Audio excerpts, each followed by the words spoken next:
दोस्तों नमस्कार। कोरोना काल ने बहुत सी जिंदगियों को उजाड़ दिया। मतलब हंसता खेलता परिवार जो है वो खत्म हो गया इसी कोरोना काल में और इसी कोरोना वायरस की वजह से। ये पूरी दुनिया में एक ऐसी महामारी है जिसका सामना भारत ही नहीं, पाकिस्तान ही नहीं, बांग्लादेश ही नहीं, पूरा एशिया नहीं बल्कि पूरी दुनिया, ऐसा कोई देश नहीं बचा जहां कोरोना का मामला सामने ना आया हो। तमाम तरह की जितनी भी सरकारें तमाम तरह की जो है गाइडलाइन जारी की है कि आप ऐसे रहिए, ऐसे करिए, इस तरह सोशल डिस्टेंसिंग मेंटेन करिए, भीड़ भाड़ वाली जगहों से बचने की कोशिश करिए। इसके बावजूद भी लोग गलती करते हैं, लंबे लंबे सफर करके आते हैं। एक शहर से दूसरे शहर लंबे, मतलब 700-800 किलोमीटर। दिल्ली से मुंबई गए, मुंबई से कलकत्ता गए, कलकत्ता यूपी बिहार, हर जगह घूम रहे हैं लोग। लेकिन इतनी बेफिक्री हमने कभी नहीं देखी जितना अभी एक पटना में देखने में आया है। एक दूल्हा जो गुरुग्राम में जॉब करता था, गुड़गांव में, और वहां से वो है अपने गांव बिहार गया।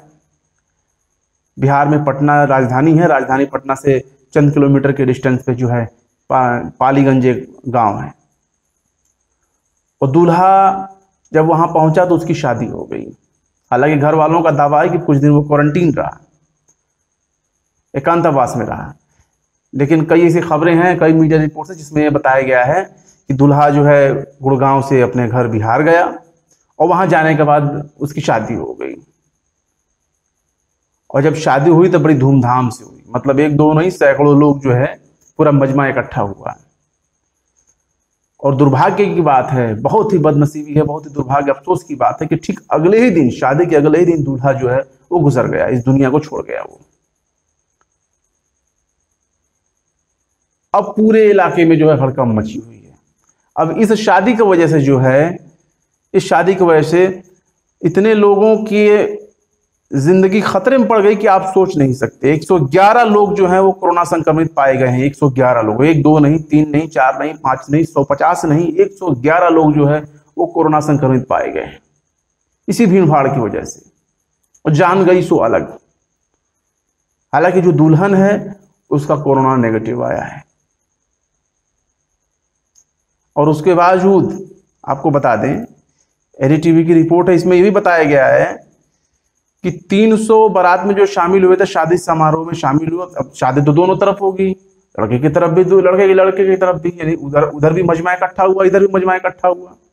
प्रशासन के हाथ पांव फूलने लगे हैं। प्रशासन करे भी तो कितना करे भाई, पब्लिक को समझना चाहिए। लेकिन अब हालात तो यहाँ जीवन मृत्यु की हो गई है।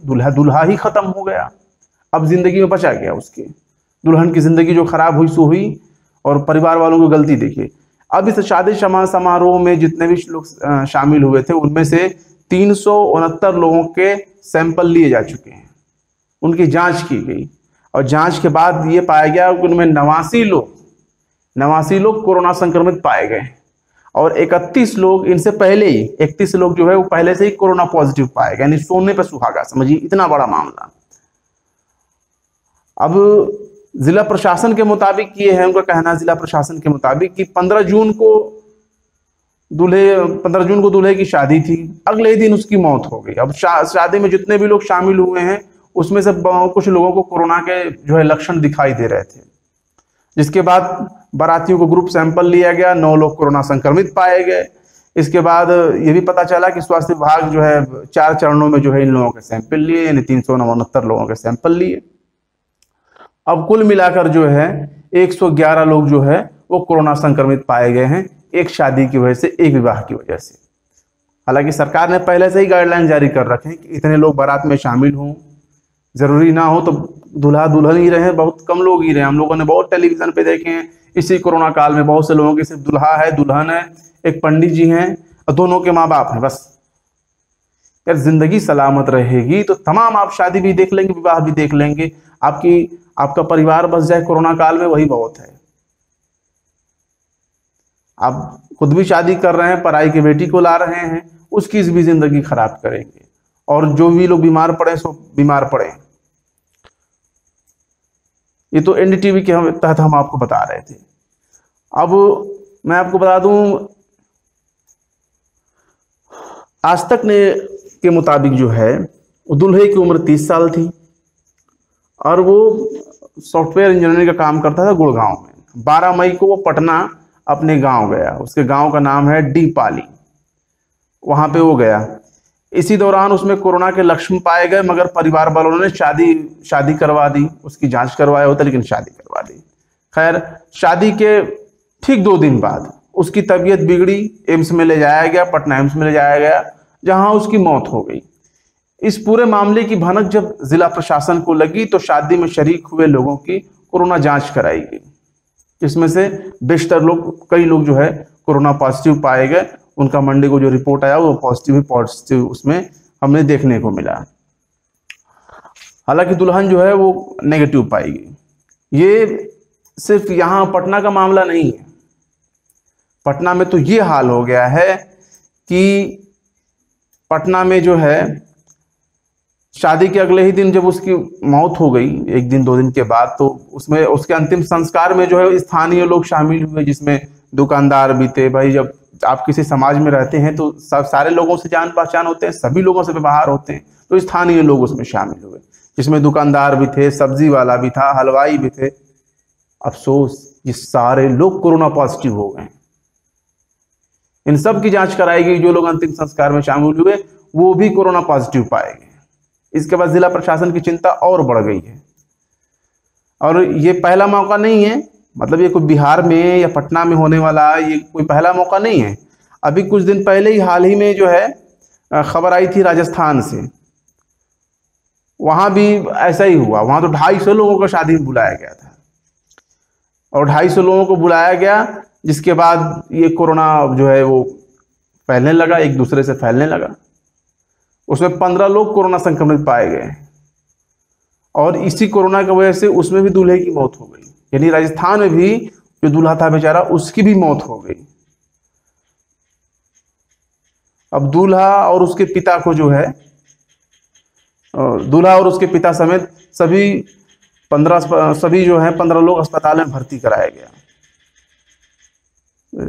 तो 127 लोगों को क्वारंटीन किया गया। इसमें क्वारंटीन फैसिलिटी के इलाज का जो खर्च था वो दूल्हे के पिता पर उसका जुर्माना लगाया गया, उसके बदले में अदा किए गए। यानी कि अभी तक 6,26,600 रुपए का क्वारंटीन खर्च जो है वो प्रशासन को इन्हें अदा करना है, उनके पिता को।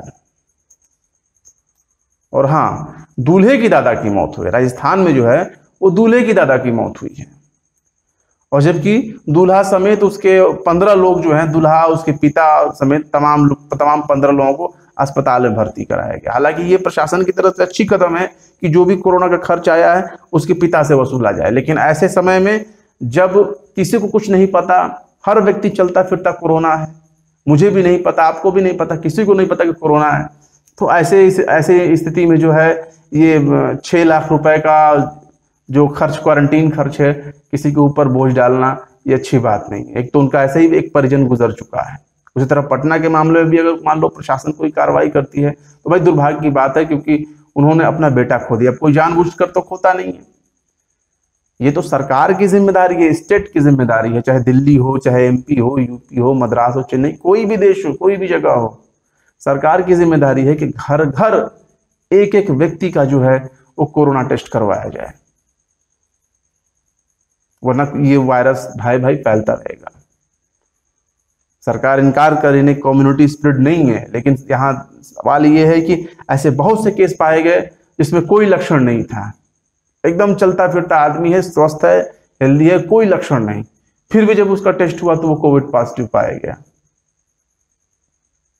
पूरी दुनिया इसमें कोशिश में लगी हुई है। बाबा जी ने पहले से ही अपनी दुकानदारी खोल रखी, उन्होंने भी दावा कर रखा कि जो है हमने कोरोना किट बना दिया है, कोरोना का हमने इलाज बना दिया है, जो विवादों में गिर गया। तो ऐसे में ये लोगों की अब जिम्मेदारी है कि इस बात को गहराई से समझें। मैंने बहुत से जगहों पे देखा है, और गांव देहातों में तो लोग एकदम विश्वास नहीं कर रहे हैं कि कोरोना नाम की कोई बीमारी भी है। सब यही कह रहे हैं कि नहीं, सरकार का प्रोपेगेंडा है।